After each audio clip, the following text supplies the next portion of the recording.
নমস্কার, আজ নির্বাণ আমি কিচেনে বানাবো আপনাদের পনির রোল। স্বাগত।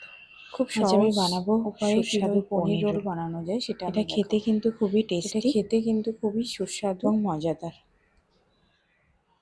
তো চলুন পনির রোল বানানোর জন্য আমি এখানে ময়দা নিয়ে নিয়েছি, 1 কাপ ময়দা। এর মধ্যে আমি পরিমাণ মতো আটাও দিয়ে দিয়েছি। আটার পরিমাণটা একটু কম হলে অসুবিধা নেই। এর মধ্যে আমি স্বাদ মতো নুন দিয়ে দিয়েছি এবং আমি ঘি দিয়ে এটা ভালো করে ময়ান দিয়ে নেব। ময়ান দেওয়া হয়ে গেছে, এটা আমি জল দিয়ে ভালো করে মেখে নেব। আটাটা দেখুন মাখা হয়ে গেছে। এবার আমি এখানে পনিরগুলো পিস পিস করে লম্বা স্লাইস করে আমি কেটে নিয়েছি। এবার আমি এখানে capsicum, red yellow bell pepper, পেঁয়াজ কুচি, টমেটো এবং কাঁচা লঙ্কা কেটে নিয়েছি। এবার একটা পাত্রে আমি 2 চামচ মতো দই নিয়ে নিয়েছি। এবার এর মধ্যে আমি হাফ টিস্পুন জিরের গুঁড়ো, রেড চিলি পাউডার, গোলমরিচ গুঁড়ো এবং স্বাদ মতো নুন দিয়ে নিই। এবার এর মধ্যে একটু আদা বাটা দিয়ে 1 চামচ আদা বাটা দিয়ে দিয়েছি। টেস্টের জন্য একটু সুগার দিয়ে দিয়েছি। এবার এটাকে আমি ভালো করে ব্যাটার করে নেব। এবার ওই ব্যাটারে আমি পনিরগুলোকে মেখে নেব।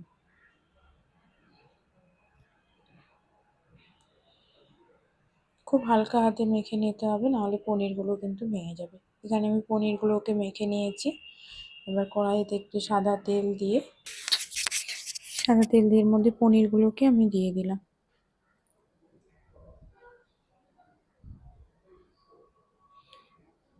পনিরগুলোকে আমি হালকা ফ্রাই করে নেব। এখানে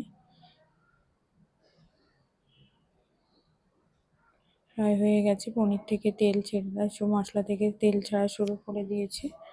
এর মধ্যে ক্যাপসিকামগুলো দিয়ে দিয়েছি, লঙ্কা কুচি, টমেটো কুচি এবং পেঁয়াজ কুচি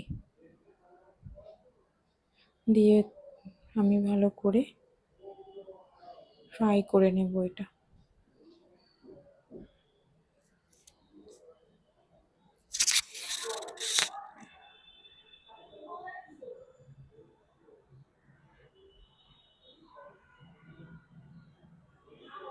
এটা কিন্তু আমি ঢাকবো না, কারণ ঢাকলে খুব গলে যাবে সবজিগুলো কিন্তু খুব বেশি গলবে না, একটু শক্ত শক্ত থাকবে ক্যাপসিকামগুলো। দেখুন মোটামুটি ফ্রাই হয়ে গেছে।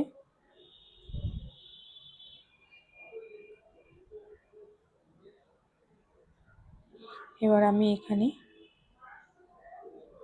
আটার লেচি কেটে আমি আটাগুলোকে বেলে নিচ্ছি।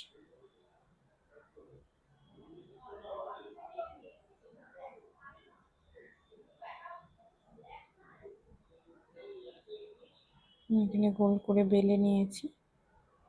এবার এটাকে আমি তাওয়াতে আমি সেঁকে নেব, সাদা তেল দিয়ে আমি এটাকে সেঁকে নেব।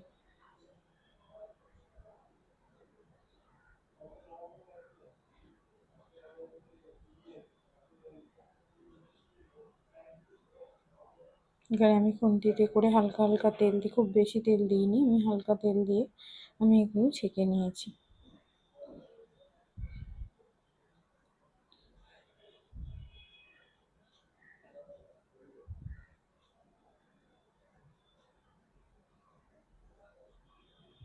দেখুন পরোটা রেডি হয়ে গেছে। এবার আমি এর মধ্যে পনিরগুলোকে দিয়ে পনিরগুলোকে এর মধ্যে রোল সাজিয়ে দিয়ে দেব। এবার এর মধ্যে আমি টমেটোর সস দিয়েছি, আপনারা চাইলে আলু সস, অন্য সস ইউজ করতে পারেন। এবার এটাকে আমি রোল করে নিয়েছি।